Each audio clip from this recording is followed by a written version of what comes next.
The PRovoke podcast, brought to you by PRovoke Media and produced by the international broadcast specialist Marketeers. Hello, everyone, and welcome to the PRovoke Media podcast. My name is Arun Sudhaman, and I'm joined today by Elizabeth Bananuka, who is the founder of BME PR Pros, also founder of the Blueprinted, founder of the ZEC. Elizabeth, welcome to the podcast. You've got a lot of titles, a lot of hats these days. A lot of titles, a lot of hats, lots of grey hairs. I can't see them, actually. Oh, thank you. Too kind, too kind. It's literally a miracle that I've managed to be able to hide them. But yes, they are there. Trust me, they're there. Okay, excellent. Well, thank you. Thanks for joining. I know you're really busy, so I'm really glad you could do this. Thank you. It's really good timing because, from what I understand, we are coming up to 5 years since you founded BME PR Pros. Yes. So today's, I guess it's okay to say we're recording on the 21st? 20th today. Yeah. 20th today. So next Friday is the 20th of January. That'll be 5 years exactly since I bought the domain name BME PR Pros and bought it from Namecheap. Then I did the whole configuration with WordPress and I published 28th of January 2017. 5 years ago. Okay. Yeah. So there's so many things to get into with BME PR Pros because you've created. As you put it, often, sometimes you just have to create your own platform. Yes. Which you did with BME PR Pros. You've also, of course, created the Blueprinted, which is a diversity mark for agencies. The ZEC is the first leadership scheme for UK-based Black, Asian, mixed race and ethnic minority PR and comms pros. So what were you thinking exactly when you launched BME PR Pros 5 years ago? Oh, I mean, it's crazy because I'd started working around this diversity thing in 2015. Okay. I'd started thinking about how to, the diversity in comms problem in 2015. And so I'd spent a couple of years, I set up a Facebook group in 2016, the first BME PR Pros kind of Facebook group in 2016. And I'd tried to work with partners, I tried to engage people, and it was really tough. It was a very, different world then to a certain extent. God, it makes it sound like, I don't know, like 1950s. But in a way, things have changed quite dramatically, partly because I guess BLM, as we've discussed in the past. Mm-hmm. And so by the time I got to 2017, when I launched BME PR Pros, it was on the back of an argument I had with someone who was a high-profile industry, diversity champion in this industry. And for obvious reasons, I'm not going to name them. But there were some things that this person said that were really alarming to me on the phone.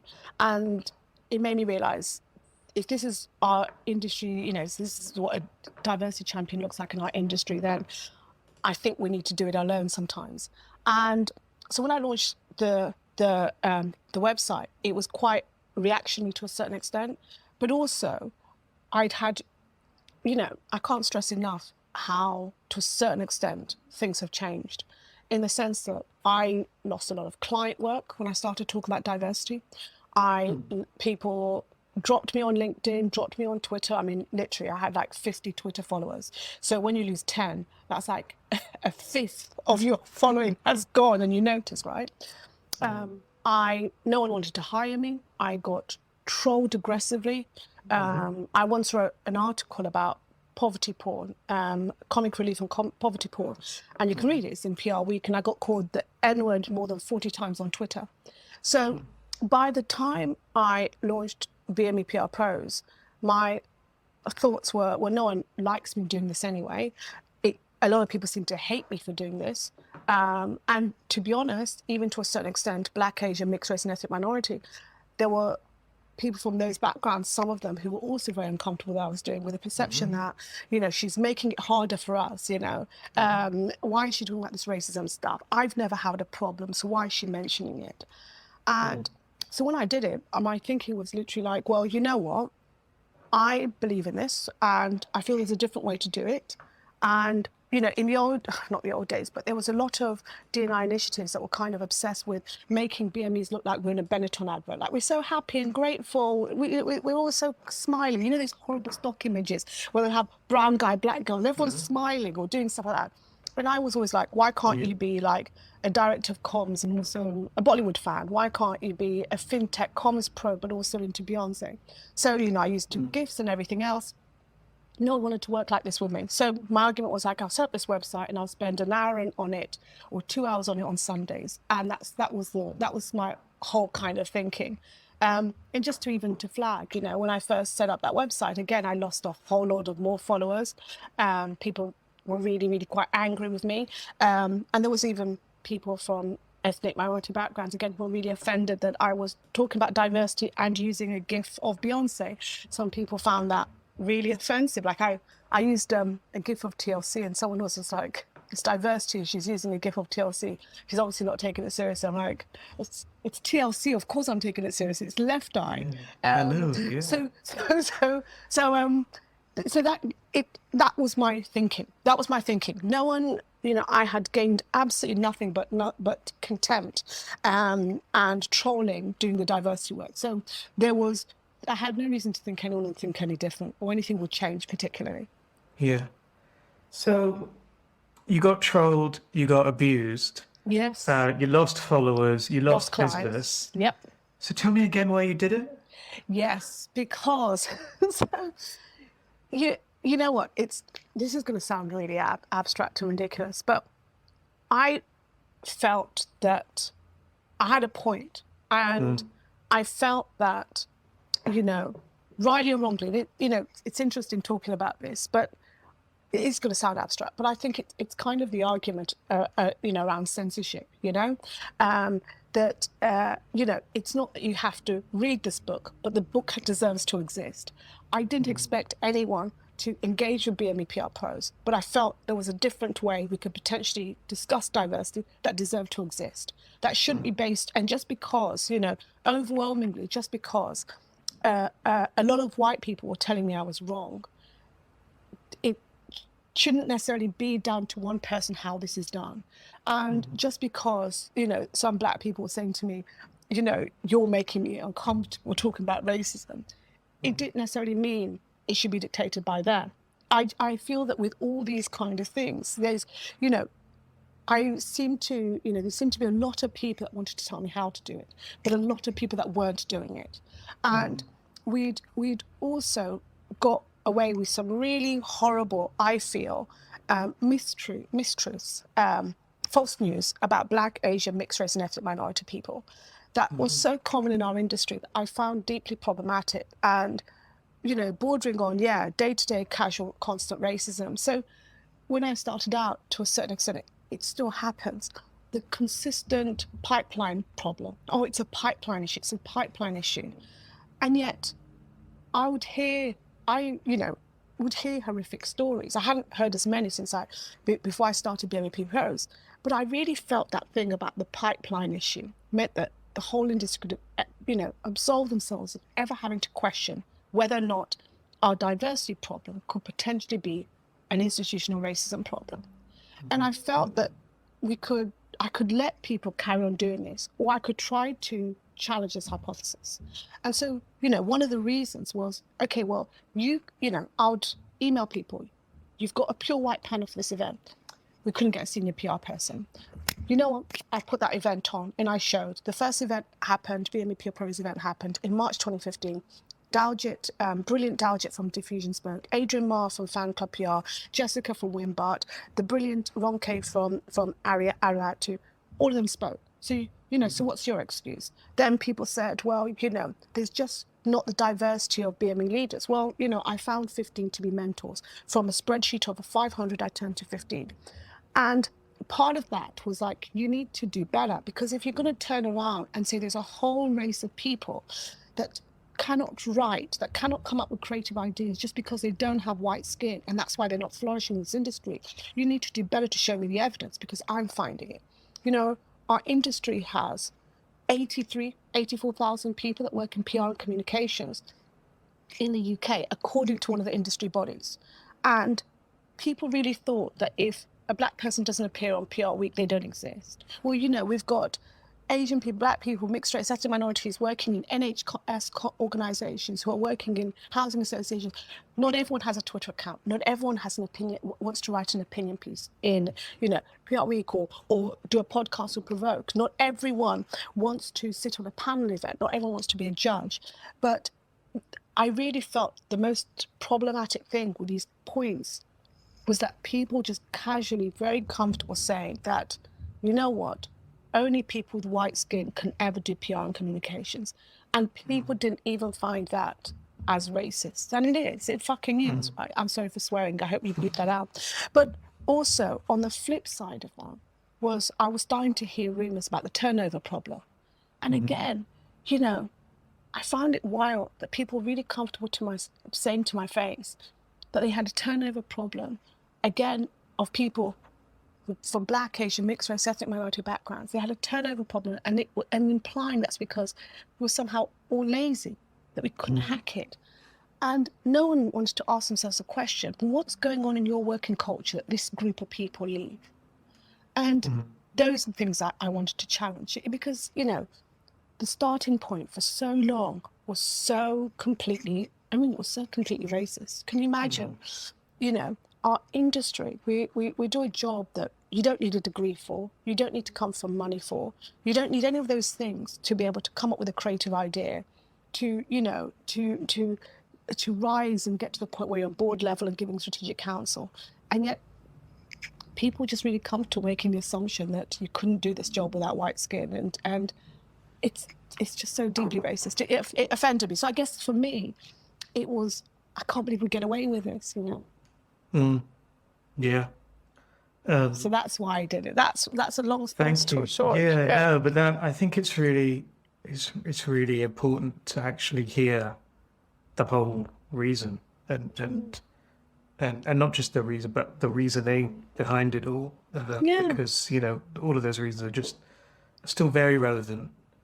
Today, I would imagine, right? But also, I would also add, Arun, I think that this is very much personally me. Everyone has their own isms, but I also found it really, like, I get embarrassed for people that still talk about the diversity problem but don't do anything about it. Like, to me, there is something about, I've said in the past, it's like admitting you've run a campaign to your client for 10 years and you've had no results. And there was a part of me that after 2 years, as I said, this conversation was a crunch point where I was just like, am I going to be like 99.9% of this industry and just say it's a problem and talk about it, and every now and again write a blog on LinkedIn that everyone loves, and then every now and again say something in a podcast that everyone loves and congratulates me for saying something but actually not doing anything? And you know what? I thought, I'll throw down the gauntlet. And what better way to be blunt, to show how little others are doing by doing something yourself. Whenever I do training, and I do blueprint training specifically only for blueprinted agencies, whenever I do it, I remind people that you have more money than me, you have more awards than me, there are more of you, you have more access to lots of things than I'll ever have. I was never one of those, famous PRs, quote unquote. So you should do better than me. Technically, you should do better than me. That domain name cost me, £6.36, and everything would BME PR Pros. I did off my own back. I didn't have, BME PR Pros never existed before I launched it. So every person at the beginning was contacts I made. All those, mentors that first year, finding them on Twitter, finding them on email, all of that, I did that myself. So imagine what you could do if you actually have resources, Yeah.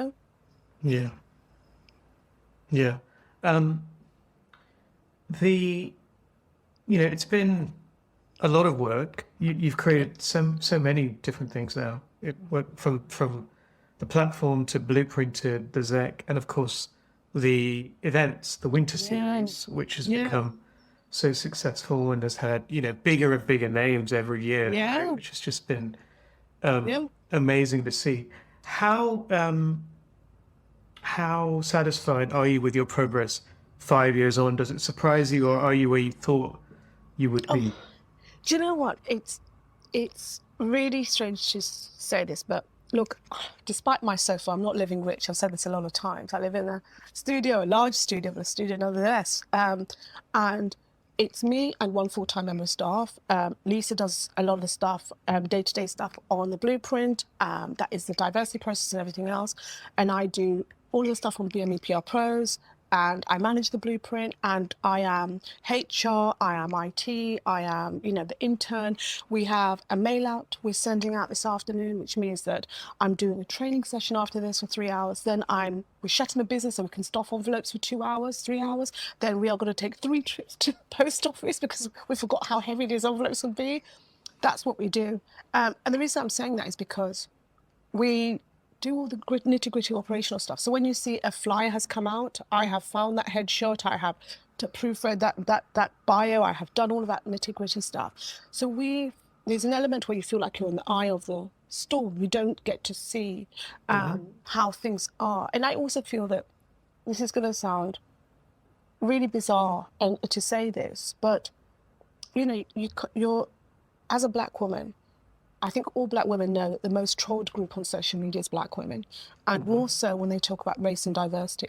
So to me, this was never going to be something that made me more popular, and I braced myself for a lifetime of more trolling. And regardless of how things may have changed over the years, or, perceived popularity or perceived success, and I always say perceived because, it depends on how people see things from the outside, we still aren't driven by popularity, and that's really important. We are driven by, my whole thing I have a large team of ethnic minorities, Black, Asian, mixed race ethnic minorities, who come in as freelancers. And my thing has always been, thinking back to our mums in the 80s as immigrants to this country, where they had no platform, they had no voices, and they were treated horrendously. Are we doing good by our mothers? And that's our mantra: do good and be good. Let's make sure we're good people. And so it's really important that we are not affected by the popularity, because I can tell you how the phone went off the hook at BLM, then it goes a bit quiet, then something else will happen. You can see it. I launch things and people come and get into contact. It goes like this. We can't afford to treat diversity as a popularity thing. So to me, it doesn't matter. I know it sounds, again, counterintuitive, but as long as we're able to cover our fundamental basic costs, it will never change whether or not we put on the Pros Winter Series. It will happen. I don't care whether people come or not. We'll just talk amongst ourselves. And we can't, we really cannot be driven by the whims of an industry that is 92% white on what they've decided is in or not. That's just not going to be appropriate. So that is all wonderful, but it doesn't change the premise of what we do or how we do it. We'll still kind of do the stuff. Yeah. I think that's such an interesting answer. It really resonates with me because I've always seen the way we've built PRovoke in kind of similar terms. You can't really believe the hype, I think, and the work goes on, right, every day. Yes. And there's so much of it that it's sort of difficult to not difficult, but it's distracting and to start getting sucked into how popular are you, and just all the legacy building aspects of it can become really distracting. I think. And it's why the Blueprint Diversity Mark, we don't advertise it. We only advertise when someone has been successful. So last year we had a period that was quiet for about 6 months. That's because no agency was successful. We never talk about the applications we get that aren't successful. We only ever hype up when someone has been awarded. And the reason why is because the best D&I work that happens in agencies is when people want it to. If you want to do something about diversity, it's really simple. You've just got to want to do it. That's all it is. As soon as someone genuinely wants to do it and has come from a good place and doesn't see it as transactional, and it's the people that see D&I as transactional, as a competitive sport, we can't feed into that or encourage that. As soon as you heavily encourage Blueprint, apply, the next round is coming, get your applications in, I think it becomes problematic. I think we'll get more applications, but more bad applications. Yeah, right. We are more interested in, I don't mind if we don't award anyone for 2 years, as long as those people are good. And you know, as I said to you, I think I can say, because we're announcing on Tuesday and I'm conscious we're going out on Tuesday, yay. But, Yep. you know, our latest blueprinted agency is Right Communications. Fantastic. They are a tiny outfit of 10 people run by Prina Gada. She is also the co-founder, and they are absolute gold standard. They're going to be, they've been told they've been fully blueprinted. And that's and so which puts them on par with Ketchum and Hope and Glory, tiny outfit of 10 people that are really, punching. But it is not in our interest to get caught up in D&I as a popularity thing. I really think the only people that gain, no, the people that don't gain fundamentally though are Black, Asian, mixed race and ethnic minorities. I mean, I'm not going to go into naming names, but if anyone follows me on LinkedIn, they will see that I'm in a very litigious situation with a few agencies. And this is, I guess, the consequence when you get organizations that feel that they have to quickly show their D&I credentials because the perception of supporting D&I is more important than actually making a difference for the working lives of Black, Asian, mixed race and ethnic minorities. So we've got to be very careful. I suppose it's the flip side of seeing it purely as a compliance issue, isn't it? Where it comes down to how it looks rather than how something actually is. But also, I know, I'm sorry to interrupt you again. No, please do. I found it like the whole BLM summer, was intense. But one of the things that I really felt was heartbreaking was some of the stuff out here from D&I consultants. And I remember there's a D&I consultant who, unashamedly, was like, oh my God, I'm just reading, why I'm no longer talking to white people about race, and started putting these tweets on Twitter. Oh my God, this is really interesting, the bits that they were penciling.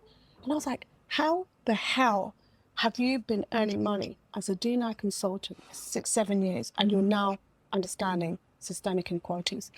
And then you look at these D&I consultants who are like, oh, we really need to talk about BLM. The first time they're talking about it, the rebrand of D&I as this thing where it's, the perception that it's just about, I always say, giving people samosas during Diwali, and then, let's get some lanterns out for the Chinese Lantern Festival, and then let's quickly get a brown girl next to a black girl for International Women's Day. There's a whole lot of people that's what D&I is for. But you know what? D&I wouldn't exist if there wasn't gender pay gaps, there wasn't ethnic pay gaps, there wasn't massive inequalities. And to me, when we start hyping up D&I too much, we encourage the let's give out samosas brigade, when actually it's a really serious issue. What we saw in the summer of BLM is how many D&I consultants have been fundamentally failing ethnic minorities in the workplace. So it's that whole thing I try to stay well clear of. Yeah. I mean, the D&I consultant thing, it could be a whole other podcast, right? But I suppose the business world is just always, it struggles. And I feel like that's one of the outcomes, isn't it? That you end up with these roles, which are essentially kind of tokenistic. And, they're not really looking for them to drive change. They're there as part of a compliance culture. And don't get me wrong, there are some amazing D&I consultants doing great stuff. But there's also a lot that have been planted into their organizations as merely toothless tigers, with no remit to change. And also, the thing about BLM that would have been really powerful is, there were so many people, I'm now an ally. I now want to do my bit. And whenever I have met these new allies, I've always asked them, well, why now? You're 40, you're 50. Inequality has been happening for a long time. I went to my first BLM demonstration in 2014. If you look at the US, there was Eric Garner, who was just as shocking a murder, right? And then if you look in the UK, we've had Stephen Lawrence, which has been there for years. We know that institutional racism is, the crux of the Windrush scandal. And so when you look into the actual workforces, when you've worked in a large agency where that people from Black, Asian, mixed race, ethnic minority backgrounds, nevertheless, when you've seen things and you've suddenly decided you're an ally, have you looked at yourself in the mirror and asked yourself, why now? Have you addressed all those things in your life that you've allowed to slide? Because the powerful work is you have to question that first. Because if you don't, you're never going to be a committed ally, because you will always be fair weather. If you have never questioned why this body bothered you, but not the others, I've heard so many horrendous things about some large agencies. And I know people who have worked there and seen these things who are now apparently passionate about diversity, who still work in predominantly white places. And I find myself thinking, well, have you not thought what you did? You know, that black woman you worked with 10 years ago and what they experienced, did you stand up for them? You know, I'll tell you this as a last thing, Arun. During the summer of BLM, I put a Twitter thread out, which I'm not going to go through. I put a Twitter thread out, but even aside of that Twitter thread, which got about 300 emails as a result of that, but even as a side of that Twitter thread, I had about 20, 25 emails from people I used to work with. And one of them was, for example, an interim chief exec who I worked with about 5-6 years ago, who wrote me a long email to apologise for how badly she and the organisation had treated me. That's an example of some of the emails I'd received. Yeah. And I don't really care. I'm not here to deal with your own guilt. I'm not paid enough to have to help you deal with that. But I wonder, with those emails from people like that, I wonder how many think like that, how many do that, because, that situation still affected my pay. That situation meant that I had to move into a smaller flat. That situation had real life consequences. And so when people are like, oh, now I'm an ally, what have you stood by? What have you watched go? And what have you been happy to? Because you need to deal with that before you come and join us. Yeah. And I totally agree. And those are difficult. I think those are very difficult questions for people to handle, aren't they? Because it requires a lot of self-reflection and I just think honesty about where you've been and the decisions you've made. But you're right. It is. And there are some people that do it. I'm really lucky because of Blueprint, and I've changed how I do things. So I tend not to engage with people I don't know. I just don't bother anymore. I don't want to engage with anything that's it's just I think there's a point sometimes with this D&I stuff is like, how much as an ethnic minority should you listen to casual racism in order to be to support someone's D&I journey? So if I don't want to put myself in those situations, your mental health is so important. Not a lot of people think about the impact this kind of work has on our mental health. I have to remind people that this stuff isn't theoretical to me. So when I'm talking about racism, I am a black person that's experienced it. When I'm talking about gender pay gaps, I'm a woman that's experienced it. But on the flip side, I think I feel very, very fortunate, because the one wonderful thing about the Blueprint, specifically the Blueprint agencies, is that, Louis from Harvard, Richard from CC Group, Joanne, Nick, you know what? They're doing the work. They are having uncomfortable conversations. They're owning it. And that's why I always stand for them, because, I see, not everything important happens on LinkedIn. A lot of things don't. And I see how much they've grappled, working out what they have to change, things that they have to rethink. Nick committing to this journey of leaning into the uncomfortable. It's wonderful, wonderful, wonderful to see. It means I can ignore the other nonsense. Yeah. No, it's one of the questions I wanted to ask you, actually, because, we've talked a lot about the various challenges and all the crazy stuff that still goes on, but what gives you hope? Probably increasingly, there's a couple of things. I guess I'm really lucky in that I increasingly, only just by the way work has gone, I'm really lucky. I work with a lot of good people. I mean, believe it or not, I work with a lot of good people, and I've set boundaries in place. I don't need to, engage with all the other nonsense. That's fine. But, the way the team at Google have supported us has been amazing. None of our partners, this, we've partnered together on the ZAC. None of our partners have told us how to do this.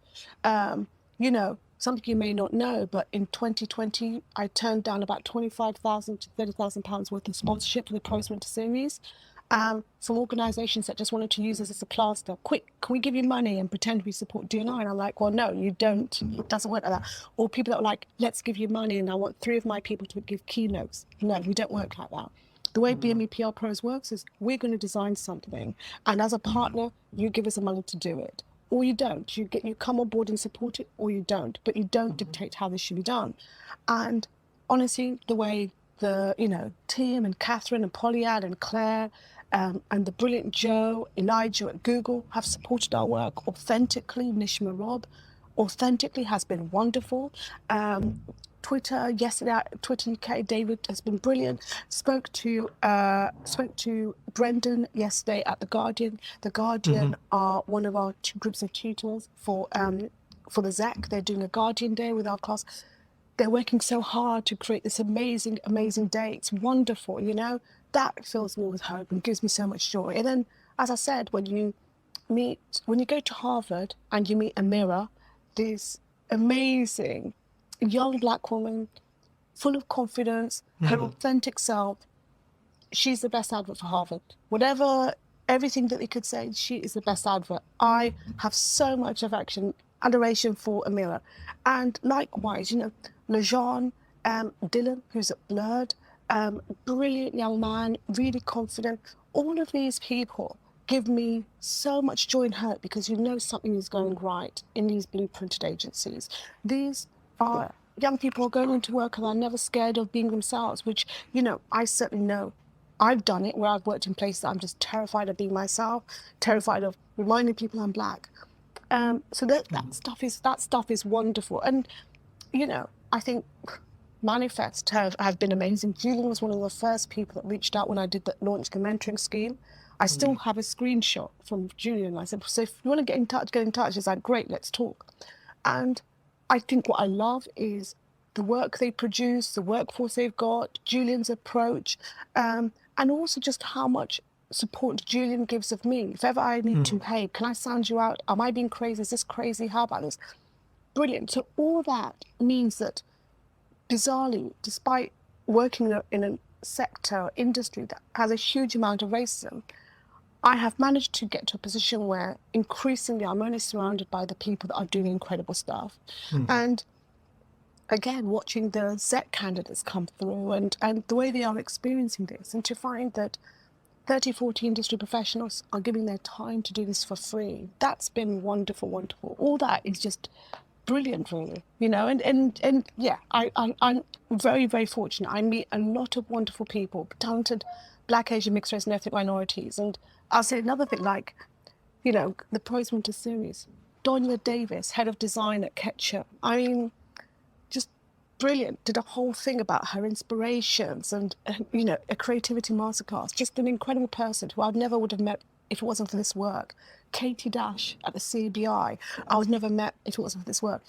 I have just been really fortunate meeting incredible people, and I can't tell you, Arun, the people like yourself and Maya and the wonderful Paul Holmes, all the support you give behind the scenes. There are so many things that, as I said, never happen on LinkedIn, never happen on Twitter. There's private conversations where people do their most. I see so much of that, and that's been wonderful. It's good to hear, and I know you don't want to necessarily celebrate after 5 years, but it's good to take stock, I think, of where you are now, all the things you've created, all the hope that you've been able to help give people. I think that's really important too. So I wanted to kind of finish this with a couple of questions, because whenever on your platforms, there's a lot of questions. Right? You ask people a lot of questions. Yes. There are a lot. Yes. On the winter series, you get asked, what song always brings you on the dance floor? What's your favorite comfort food? But can I? And all these. So go on. can I tell you the method behind the madness? So the reason we did the pros we love. So on BME PR Pros, we ask people these questions, lessons learned, blah, blah, blah. So again, it may not be obvious. But when I first started out, you'd have all these profile interviews in various publications and trade websites. And the ethnic minority only ever appeared when it was about diversity. And it was about normalizing that. There are some people who have never been interviewed anywhere except for the BME PR Pros website. And I always wanted to be like, I want your mum to be proud that you've done this. Yeah, well, you can be yourself in this interview. You don't have to try and meet some other standard. Exactly. And I think, allowing people to also show off, asking them, your career highs and all these things that maybe another platform wouldn't give them a chance to do. So yes, normalize it. No, I know this. Yes. I know this for sure because, I worked at, I've worked in the trade media for such a long time, and it is a very, it's not a diverse place at all. And not at all. Yeah, and that is something that has really, really stuck with me, is the way that people from minority backgrounds, they are, the goal is to try and normalize them and turn them into something else. And then, of course, you get into all the different types of language that's used to describe them, all that kind of stuff. Yeah. Anyway, yes, wanted to ask you two questions that I took from your platform. So one from the Winter Series and one from Pros We Love. Yes. So first of all, who is your Communicator of the Year? Oh, that's a really good one. I think Lady Phil. Lady Phil is the founder of UK Black Pride. And I think they have done an incredible job.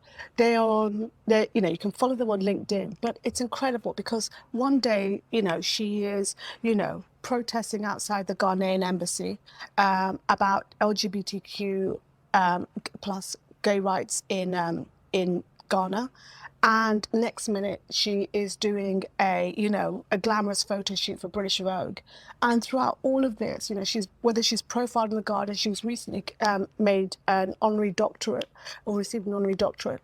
And regardless of all of this, she has somehow remained her authentic self. She has somehow, stayed true to this cause. And I think it's a tough space being a Black queer woman.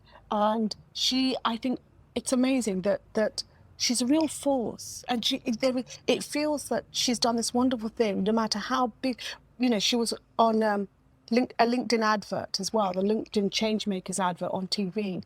And what I love is no matter all this other noise, you still feel you're getting the same person you used to follow 5 years ago on LinkedIn as you get now. And I just think that her work must be hard. She must see a lot of horrific stuff, and she navigates this just with. I think there is just something quite. I think there is something quite brilliant about her. I have a lot of respect for Lady Phil. All right, good. And I'm impressed you had someone that had tips. You know what? I was kind of asked this about a month ago, so I had to reflect on it. Yes. Fair enough. Yes. It actually isn't. It's the kind of question you will get asked, I suppose. Yeah. Second one, what's the best advice you've ever been given? Oh my gosh. There has probably a few, if I can say, probably a few. But I'm going to say Daljit gave me a piece of advice years ago. Daljit Burgit. From Diffusion. From Diffusion PR, who is a non-exec director for The Blueprint as well. And he's, I love Daljit to bits. I've known him for a very long time. He's one of the first people I met when I started working in PR. And the reason why I say this is one of the best pieces of advice is because I've quoted it often. And it was about a really tricky client. And I've used it quite a lot in my freelance or consultancy life. And it was, people get the PR they deserve. And it was around the idea of give someone advice and it's whether or not they take it. And ultimately, eventually, they'll get the PR they deserve. And every now and again, when I've had a tricky client, I've always been like, I will give you this advice 3 times. If you still pursue it, I've done my job, but, the consequence is down to you all. And I think about that a lot. Advice. That's been really, really helpful. And I have to say that there's a few people that on the Blueprint Advisory Board. They've also given me really good advice about, boundaries. And it's really weird doing this job and doing this job. And I think that one of the strangest things for me is when you first start it, people have a very strange relationship with perceived D&I people, especially perceived D&I people of color, or black people like myself. This whole idea that you should be accessible to people, that someone wants to like you're just there for them. I'm just there for you. I am just there for you. The amount of people, hi Elizabeth, we need to talk to you. Can you come in at this time? Sometimes it never occurred to people that I had a life or I had clients I had to work with. And that is really challenging. Or my personal new pet hate everything is people who've been in PR for years and they've just woken up and they've just decided they want purpose. And they call you because they've decided I'll help you with your work and it'll give me purpose. It will, fill some kind of void in my life. I'll now help the blacks. You know what I mean? And do you know what I mean? Can you imagine? And some people email it to me like, I should be grateful. Like, hi, Elizabeth. I got this email. Hi, Elizabeth. I've decided to go part-time as chief executive. Now with time on my hands, I think I want to do something with meaning. So I thought I could help some ethnic minorities. Can you imagine writing this to me and being really surprised? Come down from Mount Olympus. Exactly. Or my favorite is, there's that famous recruitment problem at the moment. And it always makes me laugh when people appear in my inbox wanting to help them recruit someone. And I said to Richard Fogg and people at the CC group, I was like, the industry is desperate when they're calling me to get a black person in. I was like, literally, we are so desperate for recruitment. Get in some blacks who find exhausted any white person we could hire. Anyway, the point is, I was quite stressed in this whole concept of, all these people that call you. I don't know, Arun, you probably have this problem as well, but you probably have it worse than me. Can we go for coffee? Can we go for lunch? Can we go for coffee? And I'm like, yeah, okay, but if I go for coffee, I'm closing down my business, And someone said to me after a particularly toxic encounter with some horrible people, it was actually Joanne Robertson who said to me, Elizabeth, you never have to talk to anyone you don't want to talk to. You never have to do that. You never have to do something you don't want to do. And it's the thing that's really difficult is that was good advice. And trust me, it's been challenging, life changing for me, because up until that point, it's a whole other podcast, Arun, but how many people have spread lies about me or hate me because I couldn't make their coffee, hate me because I couldn't make their lunch, hate me because I couldn't drop everything. That's quite hard. As a black person, your room to maneuver is so small that if you don't drop everything for this top 20 agency, you're immediately an aggressor. You're a bad person. And so sometimes there was this thing of trying to look, I'm not a bad person, I can do this time. And now, quite frankly, I don't give a toss if you think I am. There you go, I pulled back very quickly. I don't give a toss, but it is. I think that has been really good advice, because this stuff is toxic, and somewhat. It's again going back to a couple of my Twitter threads that I've written in the past or my LinkedIn posts. There's a whole load of ignorant people that will always be quick. 90% will always be quick to say to you, or to dismiss you as an angry black woman. And very few people have ever turned around and asked me, when you wrote that Twitter thread, what happened between you and that well-known person behind the scenes for 2 years that led to you having to do that? No one ever wonders what makes you angry. What has happened to make you be like this? How did you get to this point? It's always, Elizabeth, why are you so mad? Absolutely. It's always got to that point. And so I don't engage with any toxic people anymore. And those were some really good advice. I don't have to talk to anyone I don't want to. Just because I work in D&I, it doesn't mean that, I said to someone, your need to learn about D&I doesn't go above my need to protect my mental space. And increasingly, I have something that happened last year is I'm stopping being the bigger person. I don't need to do that anymore. There's a whole load of people again and things I don't need to engage with because why should I? So some of the advice. Good advice, both of them. Thanks for that. I think I need to take that advice a little bit as well. Yes, I think we all do, I imagine. Elizabeth, I think you've got training starting shortly, so I don't want to keep you any longer. Just wanted to thank you for your time. Of course, wanted to thank you for your hard work as well. I think the industry is lucky to have you. I think the work you do is really important. We are really happy to be partnering with you as well. Thank you. And good luck and all the best with the next 5 years. Thank you. And honestly, I would just like to say as a close that, you know, my dad always says, you know, praise in public, criticize in private. And I'm conscious that I rarely ever do these things because I get a bit, because I always like, why did you swear? Why did you say this? Why did you say that? Yeah.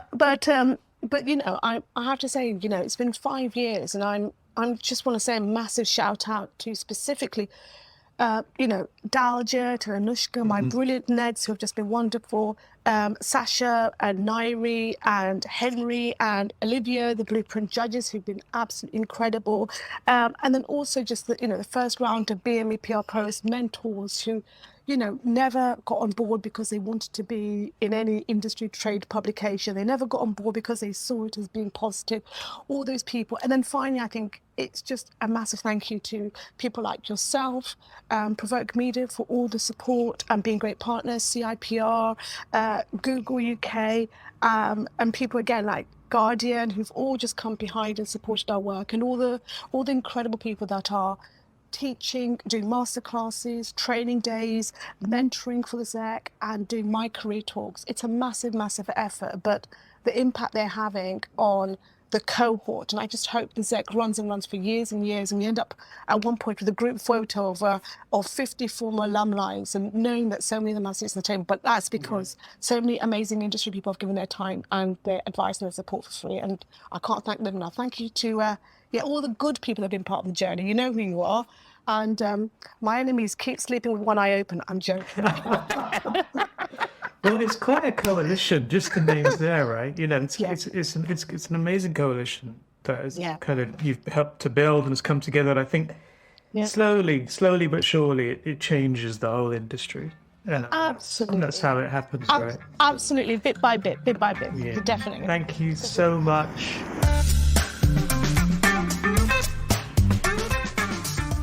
You've been listening to the PRovoke podcast, brought to you by PRovoke Media and produced by the international broadcast specialist Marketeers.